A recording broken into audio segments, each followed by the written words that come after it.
El barrendero. A finales del siglo XVIII, el reformador social inglés Jeremy Bentham le da al mundo una idea para innovación en las arquitecturas carcelarias. Esta idea sería conocida como panóptico, una estructura que le permitía a un solo guardia confiscado en una torre de vigilancia tener el control visual de todas las celdas. Con esto, los reclusos vivían en una constante incertidumbre de ser observados. En el centro occidente de Colombia, exactamente en la ciudad de Ibagué, una de estas estructuras fue construida durante el siglo XIX. Hoy, aunque abandonado, sigue en pie. Y la brujería, junto con los ritos de variados índoles, lo convierten en uno de esos sitios donde no quisieras pasar la noche. Fue en este lugar tan mórbido donde sucedieron los acontecimientos que te narraré a continuación. La historia de Pedro Vegas y Lorenzo del Monte. Lorenzo era uno de los empleados del panóptico. Su trabajo era la limpieza. Pasaba muchas horas al día manteniendo los pisos limpios con escoba en mano, pues al parecer tenía una obsesión con el aseo. Una mañana de un año perdido, entró como nuevo interno el señor Pedro Vegas, imputado por crímenes de hurto y lesiones personales. Fue condenado a 3 años de prisión.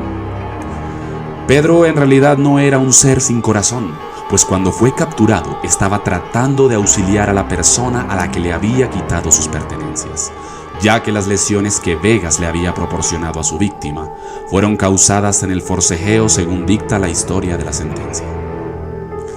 Al día siguiente de su reclusión, nuestros dos protagonistas se conocen. Mientras Pedro Vegas miraba al techo de su celda, Lorenzo del Monte lo visualizaba entre barrotes de metal.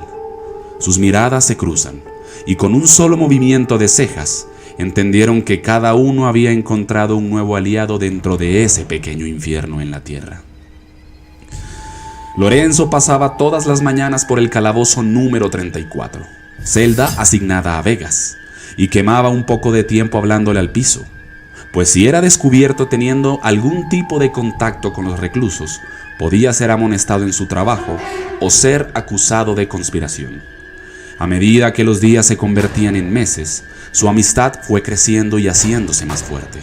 Vegas sentía que su estadía era menos tortuosa, pues desde el principio consiguió unos oídos que le escuchaban y asimismo él prestaba los suyos. ¿Qué tal estuvo la noche?, era la pregunta matutina del señor del Monte. Un poco aburrida, era siempre la misma respuesta de su interlocutor. Llevo algunos años trabajando aquí. En ocasiones siento que si me voy a casa a estar con mi esposa e hijos, algo malo puede pasar en este sitio, le dijo esa mañana de octubre Lorenzo del Monte a su nuevo amigo. Tú no te quieres ir y algunos es lo único que soñamos. Estas paredes tienen algo especial. Por alguna razón ya no ves el mundo igual cuando atraviesas esas puertas hacia el exterior, dijo Lorenzo con su escoba de pajas amarillas que producía un sonido constante parecido al de garras contra la pared. Pedro Vegas gastaba sus días de encierro dibujando en hojas amarillas con carbón, y dentro de tanto tiempo libre decidió dibujar a Del Monte solo con las imágenes de su cabeza. Quería darle un pequeño regalo. A la mañana siguiente, Pedro fue citado en la oficina del director. Estando frente a él, este le comentó: Señor Pedro Vegas, hay informantes que me comentan que usted ha estado hablando mucho últimamente y eso le incomoda a los demás reclusos. Vegas no quería meter en problemas a Del Monte. Por esta razón decidió decir la verdad, echándose toda la responsabilidad encima, mostrándole el dibujo que había hecho. Dibujo que obviamente fue confiscado.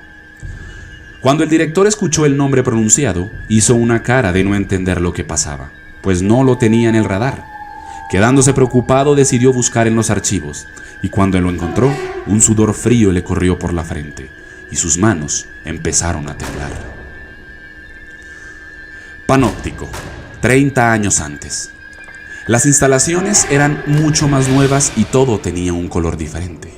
Lorenzo del Monte, como todas las mañanas, inició su rutina de barrido por la celda número 34. El habitante de aquella especie de pequeña mazmorra respondía al nombre de Alfredo Prieto, condenado por una cadena de homicidios y sentenciado a 45 años de prisión. ¿Qué tal estuvo la noche?, dijo Vegas, como lo hacía todas las mañanas. Los demás reclusos comentaban que en la celda 34, aquel año, se escuchaba el sonido de alguien que limaba un objeto. Cuando Pedro Vegas le dio la espalda a Alfredo Prieto, recibió un impacto punzante en su cuello. Fue una estocada tan rápida que no tuvo tiempo para entender lo que sucedía. Nunca se enteró que había muerto. Desde aquel momento y hasta la fecha, su alma confundida deambula por los pasillos de aquel pedazo de infierno en la tierra, el panóptico de Ibagué.